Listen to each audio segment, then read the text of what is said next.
ఎట్లా బతుకుడు ఎలా బతుకుడు తెలంగాణ జిల్లాలోన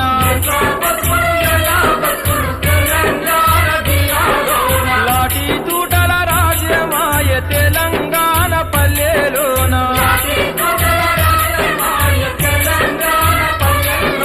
మీసం మొలిసిన కొడుకుల చూసి ఆశాలెన్నో పెంచుకుంటే చదువుకొని గొప్పోళ్ళయి సాతరని కలలు గంటే